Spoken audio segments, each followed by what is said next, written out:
അടുത്തതായിട്ട് നമുക്ക് ഡയാസോണിയം സോൾട്സിനെ പറ്റി പഠിക്കാം. എന്താണ് ഡയാസോണിയം സോൾട്സ്?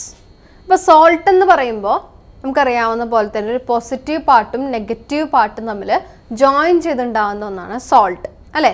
അപ്പോൾ ഡയാസോണിയം സോൾട്സ് എന്ന് പറഞ്ഞു കഴിഞ്ഞാൽ these are the compounds which are having general formula Rn2+X-. Rn2+X- എന്ന ജനറൽ ഫോർമുലയുള്ള കോമ്പൗണ്ടുകളെയാണ് ഡയാസോണിയം സോൾട്സ് എന്ന് വിളിക്കുന്നത്. ഇതിലെ R ഗ്രൂപ്പ് എന്ന് പറയുന്നത് ഒരു അരയിൽ ഗ്രൂപ്പാണ്. N2 എന്ന് പറഞ്ഞാൽ നമുക്കറിയാം എന്താണ്, N ട്രിപ്പിൾ ബോണ്ട് N ആണ്, അല്ലേ? X- എന്ന് പറയുന്നത് നെഗറ്റീവ് ചാർജുള്ള സ്പീഷീസുകളായിട്ടുള്ള Cl-, Br-, HSO4-, BF4- എന്നിങ്ങനെയുള്ള ഏതെങ്കിലും ഒന്നായിരിക്കും. ഇങ്ങനെ ഒരു പോസിറ്റീവ് പാർട്ടും നെഗറ്റീവ് പാർട്ടും ജോയിൻ ചെയ്യുന്നതിനിടയിൽ N2 ഗ്രൂപ്പ് കൂടെ ഉണ്ടെങ്കിൽ അത്തരം സോൾട്ടുകളെയാണ് ഡയാസോണിയം സോൾട്സ് എന്ന് വിളിക്കുന്നത്. ഇതിലെ N2 ഗ്രൂപ്പിനെയാണ് ഡയാസോണിയം ഗ്രൂപ്പ് എന്ന് പറയുന്നത്. അപ്പോൾ ഈ ഡയാസോണിയം സോൾട്ടുകളെ പറ്റിയിട്ട് നമ്മൾ പഠിക്കുമ്പോൾ ഈ ഡയാസോണിയം സോൾട്ടുകളുടെ പേര് എങ്ങനെയാണ് സൂചിപ്പിക്കുക, അല്ലെങ്കിൽ നോമൻക്ലേച്ചർ എങ്ങനെയാണ് എഴുതുക എന്നുള്ള കാര്യം ഒന്ന് ഓർക്കണം. These are named by adding the suffix diazonium to the name of the parent hydrocarbon from which they are derived, followed by the name of the anion. ഇത് വളരെ എളുപ്പത്തിൽ നമുക്ക് ഡയാസോണിയം സോൾട്സിൻ്റെ പേര് എഴുതാനായിട്ട് സാധിക്കും. അതായത് നമുക്ക് തന്നിരിക്കുന്ന സ്ട്രക്ചറിലെ പാരന്റ് ഹൈഡ്രോകാർബൺ ഏതാണോ അതിൻ്റെ പേര് ആദ്യം എഴുതുക. അതിൻ്റെ പിന്നാലെ ഡയാസോണിയം എന്ന് ചേർക്കുക. അതിനുശേഷം ഏത് ആനയോൺ ആണോ ഉള്ളത് ആ ആനയോണിൻ്റെ പേര് എഴുതുക. അപ്പോൾ ഇത്തരത്തിൽ നമുക്ക് ഡയാസോണിയം സോൾട്ടുകളുടെ നോമൻക്ലേച്ചർ എഴുതാനായിട്ട് സാധിക്കും.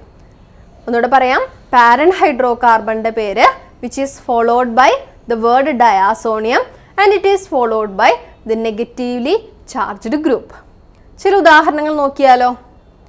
ആദ്യമായിട്ടുള്ള ഉദാഹരണം C6H5N2+Cl-.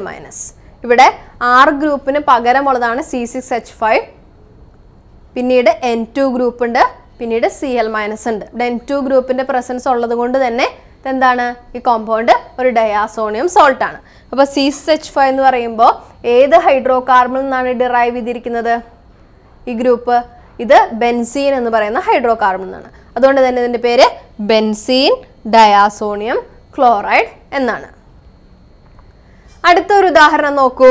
C6H5N2+HSO4-. ഇവിടെ ബെൻസീൻ എന്ന് പറയുന്ന ഹൈഡ്രോകാർബണിൽ നിന്നാണ് C6H5 എന്ന് പറയുന്ന അരൈൽ ഗ്രൂപ്പ് ഡിറൈവ് ചെയ്തിരിക്കുന്നത്, അല്ലേ? അതുകൊണ്ട് തന്നെ ബെൻസീൻ ഡയാസോണിയം HSO4-ൻ്റെ പേരാണ് hydrogen sulphate. So the name of this compound is benzene diazonium hydrogen sulphate.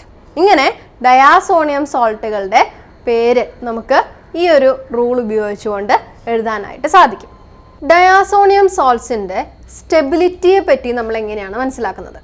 ഇപ്പോൾ പ്രൈമറി ആലിഫാറ്റിക് അമീൻസിനെ പറ്റി പറയുകയാണെങ്കിൽ ആലിഫാറ്റിക് ആയിട്ടുള്ള പ്രൈമറി അമീനുകൾ ഹൈലി അൺസ്റ്റേബിൾ ആയിട്ടുള്ള ആൽക്കൈൽ ഡയാസോണിയം സോൾട്സ് ആണ് ഉണ്ടാക്കുക. ഇവിടെ പ്രൈമറി ആലിഫാറ്റിക് അമീനിൽ നിന്നും ഉണ്ടാകുന്നത് ആൽക്കൈൽ ഡയാസോണിയം സോൾട്സ് ആണ്. ഇത് സാധാരണയായിട്ട് അൺസ്റ്റേബിൾ ആണ്.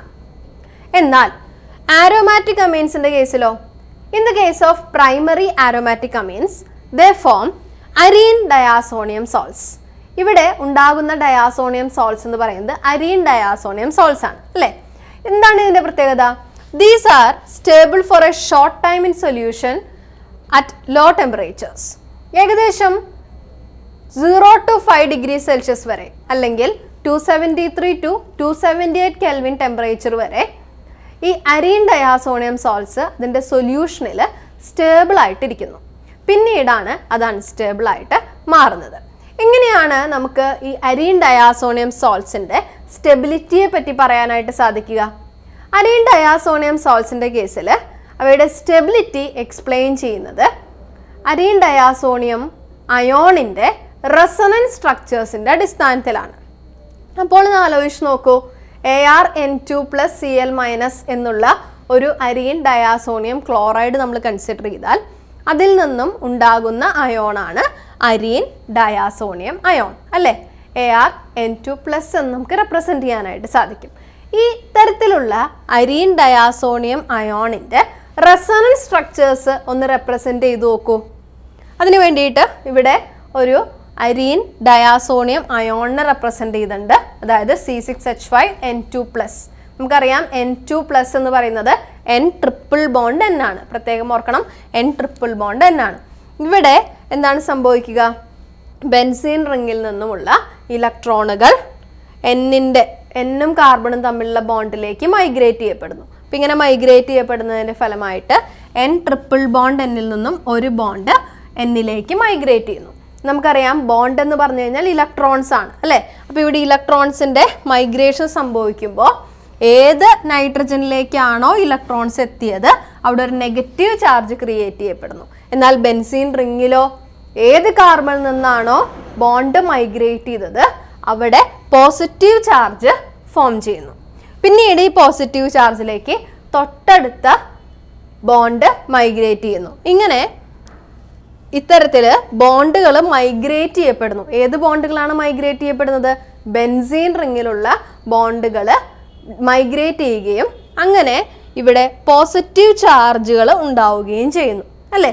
അപ്പോൾ ഇത്രയും റെസൊണൻസ് ഹൈബ്രിഡ് സ്ട്രക്ചേഴ്സ് ആണ് നമുക്ക് അരീൻ ഡയാസോണിയം അയോണിൻ്റെ റെപ്രസെൻറ്റ് ചെയ്യാനായിട്ട് സാധിക്കുക. അതുകൊണ്ട് തന്നെ നമുക്ക് പറയാം the stability of arene diazonium ion is based upon the resonance structures.